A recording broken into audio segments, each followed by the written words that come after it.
Thom, thanks so much for joining me today. We were talking a little before we jumped on here about work from home. It's top of mind for all of us because it's ambiguous, right? I think one of the elements that we were chatting about is that there is an element of this that is going to sustain for a long period of time as organizations look at what makes the most sense for their company. There is always going to be a desire for connection and face-to-face interaction. So finding ways to integrate that in is going to be key. But for a lot of us, there is going to be an element of work from home for the foreseeable future. And I think there's a lot of merit to that. But I'd love to get your thoughts because I think you have a unique vantage point. Well, our organization as a startup, has to be dynamic and flexible, right? And we know small business owners, exhibit those same types of tendencies in terms of how to be most efficient with very scarce resources, particularly capital. In our particular case, it was interesting in terms of our setup pre-pandemic and then going into the pandemic. And we really had a hybrid approach. Now, to the extent that it was a hybrid approach based on your functional area within the company, it was greater than or less than. So let me give you two examples. Our software development team and then our non-software development team. So folks like myself who are in sales, who are in marketing, partner management, more external facing.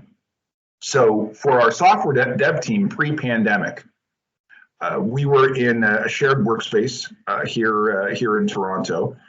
And the software dev team was led by James, and we had a very diverse, culturally diverse group of software developers. Some, English was their first language, others not so.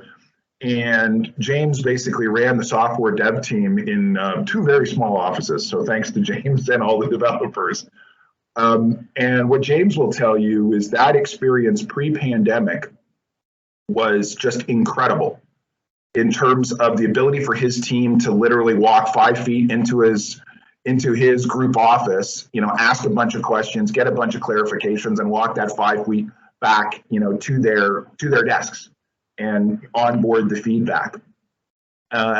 So our software dev team pre-pandemic was co-located. We had very flexible work hours and flexible work arrangements. So if the folks needed to work a day or two at home, so be it.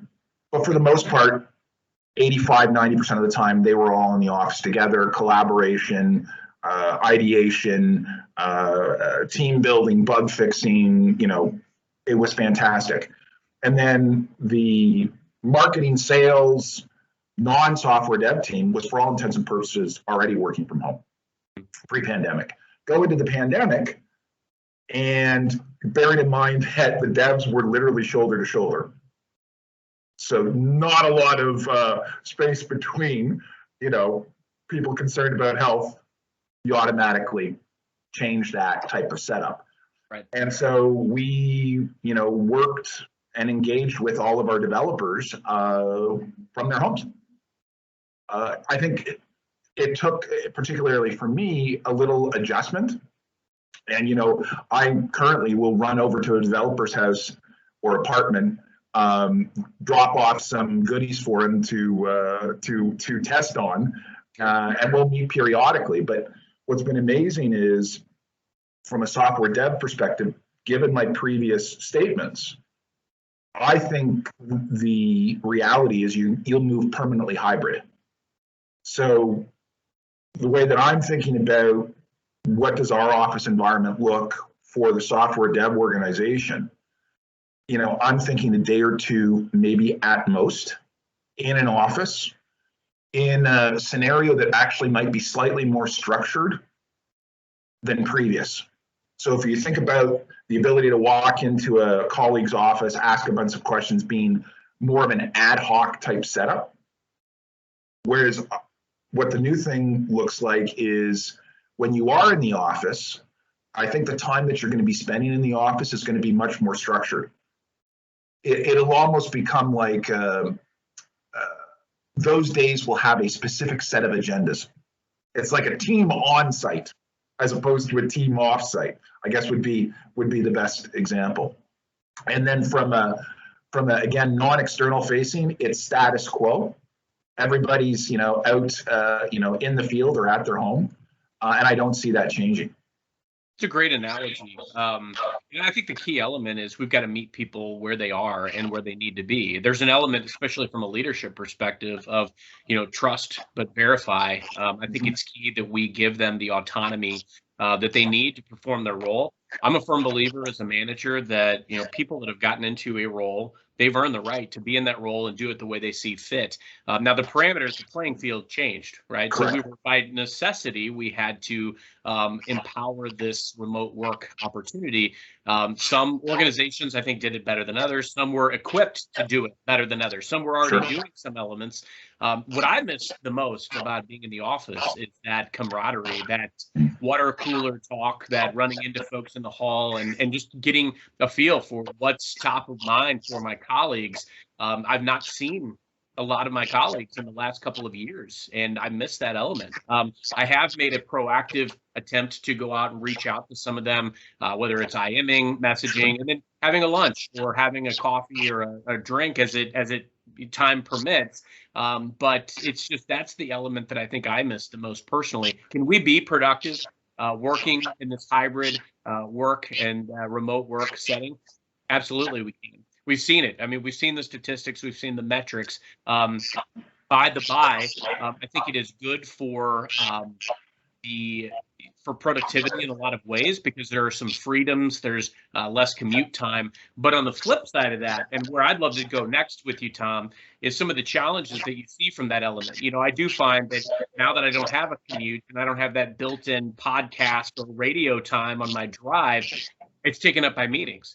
And just because I don't have to budget for time in between meetings now, my entire calendar might be back to back. So I'm working more than ever before. These types of things can lead to burnout. I think that's one element that we've certainly got to watch out for. The other key piece is, with the remote work or hybrid work setting, it changes a lot of the parameters around culture. How do we build a culture with the team when we are not able to see each other the way we once did? We've seen these virtual happy hours. I've seen a lot of things, but, some of those trends rose and died. I remember being invited to virtual happy hours almost every day. I can't be productive and be in a virtual happy hour every day. So I'd love to get your thoughts on the culture component. How have you been able to maintain a culture in hybrid work? But then also, what are your thoughts around making sure that your team is working conducively instead of burning out? A great question. And I'm going to circle back to something you said earlier on, just to juxtapose life as a small business startup owner versus a more traditional, large, multi-thousand enterprise-like organization. I won't name the law firm, but this dovetails exactly what you said a few minutes ago or a few seconds ago. I was speaking to the COO of this very prestigious law firm. Gorgeous office space, downtown Toronto. I hate to think what the per square foot bill is for him. And he reflected to me a couple of months ago, or in February, that at that time, he thinks that the office, to your point, becomes more of a social gathering meeting place. Yes, work is going to get done. Yes, collaboration is going to occur. But to your point about culture, how do you create, grow, develop the culture in your organization when everybody's remote? I think for those larger organizations, they will pull in employees. We don't believe more than a day or two, and it may not even be two, a week. And I think it can vary based, again, on the functional responsibilities that you have. But if we think about an on-site formalized type of agenda, where you will be, to your point, back-to-back in the same way that you're back-to-back now online, one of those formalized agenda items, I believe, is going to be a social component. As a former rugby guy, I've been known to have a beer or two in my day. So I think come 4 o'clock, that virtual happy hour that you described, actually turns into, as part of a formal agenda, a couple of drinks of your preferred, or poison or not poison, with your colleagues, either on site in the office or in the favorite watering hole that is in close proximity. And I think that's how you maintain and arguably grow an organizational culture reflective of our thesis is, and it seems to be borne out, that we don't believe more than 30% of an organization's workforce is going to be in an office Monday to Friday, 9 to 5, with the exception of retail and manufacturing. And what's interesting is we've been doing some very interesting polling on LinkedIn over the last 18 months, really from the a couple of months into the pandemic, halfway as it pertains to time of day to today, and then most recently, I think 3 weeks ago, our poll concluded. At the beginning of the pandemic, 34% of those that responded said they want to return to an office Monday to Friday, 9 to 5. In the middle of the pandemic, 24%. In our most recent poll, 25%. And these are all statistically relevant survey samples that we've pulled from. And what's interesting is I came across a poll from Vodafone, which had almost 8 times the survey respondents as us. They were asking virtually the same question, phrased slightly differently. 91% do not want to go back to an office Monday to Friday, 9 to 5. So to your point about then, what challenges does this pose? What's interesting is to see just how fast governments have responded to this. And they've responded remarkably fast, really from 2 angles, the tax code and labor law. And to your point, Carson, organizations perhaps have been more miss than hit in terms of equipping their staff to work from home in a fair and reasonable way. Yep. And what was interesting was pre-pandemic, class action lawsuits in the United States, employee against employer, for the failure to adequately reimburse for something as simple as the business use of my personal smartphone, was going through the roof. Wow. And it's not me who's saying this. The source is the managing partner of the head of the class action lawsuit practice of one of the largest law firms in the United States. We ran across an article of his that was picked up in Law Review. And the title of his article was, quote, "Want to get sued for millions? There's an app for that," end quote. And this is pre-pandemic. Yeah. Which means, and that tells me, Thom, we've been clamoring for this for some time, right? I mean, whether it's through our actions or through, just the feedback that I guess collectively we've given to employers over time, or through, things that you've described. We want some type of hybrid work. And we've hit on all the topics today as far as the reasons why we want to spend some time in the office. But, I'd be hard pressed to look at a situation where I would have to be in an office yet again from 9 to 5, Monday through Friday. I've lived that life, and it was accepted and commonplace, obviously, at the time. And then to your point, a lot of the organizations I get to work with and speak to a lot of organizations throughout, my time and in my career. It was a mixed bag as far as preparation to be ready for something like this. And a lot of organizations, fortunately, were forward thinking and looking at things that they wanted to be doing 5-10 years down the road. Guess what? A lot of them have done them in the last 2 years because out of necessity, and because those are the things that they needed to do to innovate and to prepare themselves for the future, to survive, to exist and to thrive, ideally. So I think it's very interesting to peel that back. And the real question is, can you develop trust and transparency with people in this type of setting? Yeah, you can. You may invest in it in different ways. It's a new muscle for a lot of us, but that doesn't mean we cannot be accomplished? Can we be very productive in this setting? Absolutely, we can. In fact, it's very sobering thought for me to realize that some of my best years from a results perspective have been in a pandemic. We have ability to meet people on LinkedIn. That's where you and I met. We have ability to connect via digital tools and digital meetings like this. And we also have a lot of capability to still make meaningful impact. And as things start to come back more and more, we will obviously have more opportunity when it is needed and desired to meet in person for the really, really important meetings, for negotiations, for things that warrant a in-person meeting. We're just going to probably be more due to more due diligence in vetting what merits and warrants a face-to-face interaction. So I love your feedback there. I'm interested too, as you're a business owner, Thom, what are some of the other unique challenges that you've seen arise? And not even just within the pandemic itself, but as you plan for a new year and for the next 5, what is top of mind for you as a business owner? How are you thinking about incorporating the status and the scope of work and the future of work into your day-to-day operations? Well, so I was smiling earlier, and the following is a quote from Nigel Alexander, who runs our sales in Europe. And Nigel's tagline was, or is, it's 2030 and 2020. So to your point, essentially the world during the pandemic accelerated 10 years of natural evolution of teleworking, which we now call work from home, in the space of 2 weeks, right?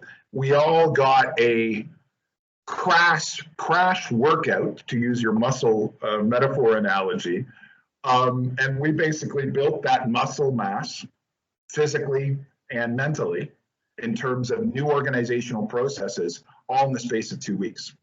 So when we think about what comes next, how to plan, how to scale, we hope that 2021 is going to be our breakthrough year. That's what all startups hope for. 2020 was all teed up for that. Things were looking good in Q1, and then everything came to a grounding halt. So for us, what's interesting is the pool of talent has suddenly grown exponentially. So given our, for example, software development requirements, which will probably grow into 2022, suddenly I'm no longer drawing from the greater Toronto area, which, is now incredibly expensive, probably third or fourth in North America, first being the greater San Francisco, Silicon Valley area. If I suddenly can put resources or hire resources in Truro, Nova Scotia, or Calgary in Alberta, these software developers have the same skill sets, but live in cost centers that are a fraction of Toronto. And, Toronto real estate is, according to UBS, the second most expensive real estate in the world in terms of it being overvalued, right? So if you've got people working from home and they're now literally in their homes, theoretically 24/7, 7 days a week, because they're no longer doing that commute, the costs that an employee is going to incur in order to have a reasonable workspace, something as, if we think about companies have done a great job providing certain tools. I think it was Q3 last year, Microsoft results, or Q3 this year. What was interesting was the sales of PCs to enterprise were down, but the sales of PC to consumer or retail was through the roof. Right. And this is all about the whole consumerization of IT, right? So when we think about how the consumerization of IT is going to impact or become accelerated due to work from home, it's really, really interesting. And so, one of the challenges that any organization has, which becomes even worse in a work from home setting, is if you're a CIO, you've got hundreds, thousands of employees. Well, at least they were all in the same building or buildings, right? So if you think about asset tracking, desktop laptops, if you think about more broadly, those non-IT related assets, a physical desk, a physical chair, right? If you're in real estate, for example, all of this was very easy because you had the building, you had the four walls, and you could control who could come in and out and what could be brought in and taken out of your building. Now with everybody working from home, suddenly the complexity associated with providing the tools needed to facilitate and enable a geographically diverse workforce, which may not even be in the same country, the complexity and cost goes through the roof. And so what we believe, and this is kind of reflected in our patent portfolio, which dates from 2013, is we foresaw the consumerization of IT accelerating. Now, we knew that that trend first manifests itself in smartphones with the whole bring your own device. But as evidenced by Microsoft's results, corporate PCs down, retail PCs are up. It's now bring your own PC. Right. Right. You're going to hear it. You're going to hear some four-letter acronyms, I think, for the first time from me. We believe that the BYOD smartphone goes to bring your own PC. Then it goes to bring your own software. So if you think about an organization, diverse workforce, they have to have all the tools like Teams that we're using now, Office 365, et cetera, et cetera. The question is, why would I as an organization potentially pay twice for the same set of software? Now, this trend first started in the mobile industry, because back in the good old days, you had two 6-shooters. You had a 6-shooter for work and a 6-shooter for personal. Nobody wants to carry two phones, right? And in that situation, the company is paying 100% of the plan cost and the hardware cost, and the employee is paying 100% of the plan cost and the hardware cost after tax. So what if it could come together and both the employee and the employer share in the costs? And so we think that from equipping employees, contractors, gig economy workers, freelancers, we think that the trend is cost sharing. And you create a win for the employee and a win for the employer. And so we think everything gets consolidated down into fewer devices and fewer subscriptions, fewer clouds even. And the idea is, how can you create a scenario whereby the employee and the employer share in the cost and share in the benefit? And so as a representative example, when we think about work from home, what are you going to need? You're going to need a smartphone. You're going to need a PC.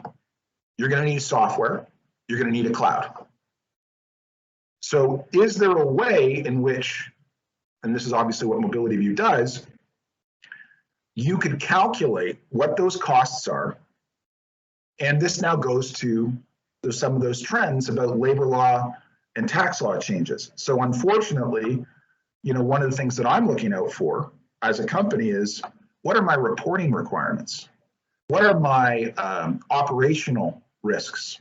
What's my litigation risk? One of the reasons why the gig economy is so huge, and 39% of the US workforce, labor force, derives some or all of their income from the gig economy, right? How do I mitigate that? Right? And so what's interesting is, from a legislative perspective, multiple Eurozone countries, and I have a team in the UK and continental Europe, have passed new work from home legislation that at a labor law level require me to reimburse all of my employees for work from home costs, right? And then what's more interesting, to be honest, is the US was ahead of Europe, if you can believe that. 24 US states representing 170 million Americans have already passed changes to the labor code as pertains to work from home. Interesting. So now I've got not just the IT and asset tracking headache associated with my tools that I may or may not be providing to my employees as they work from home. I've got all this extra litigation risk, labor law risk, and now tax.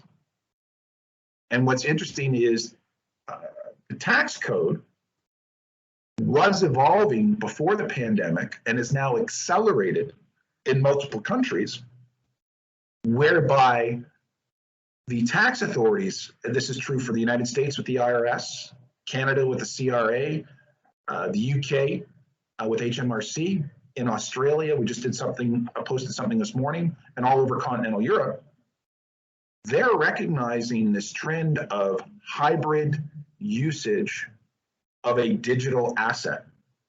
So the analogy here is you've had to have a mileage book to denote the business use of your personal automobile or to denote the personal use of the company automobile. I don't know how many people are getting a company provided car these days, but not many.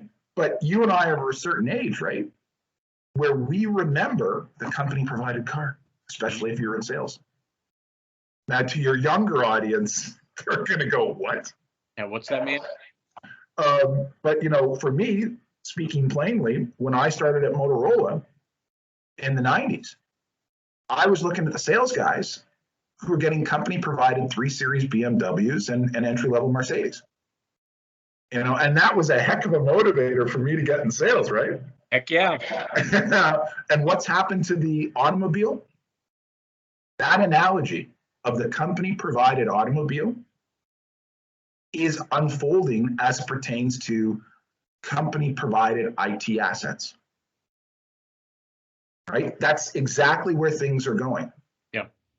And so when we think about organizational planning, when we think about organizational staffing, when we think about how do we equip and treat our employees fairly, you know, this is top of mind. That's half the battle. You know, being able to see around corners and what's coming and being able to anticipate it and prepare and insulate yourself for where you believe these trends are taking you. This is great information. I mean, I think all business owners should be thinking like this and about some of the ramifications, but how to anticipate these moves, and very interesting thoughts on some of the consolidations, because you're right.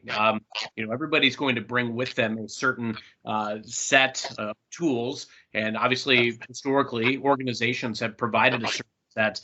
Where does it make sense to coalesce? Couldn't agree more. We've got a couple minutes left. Anything else that you want to touch on before we wrap?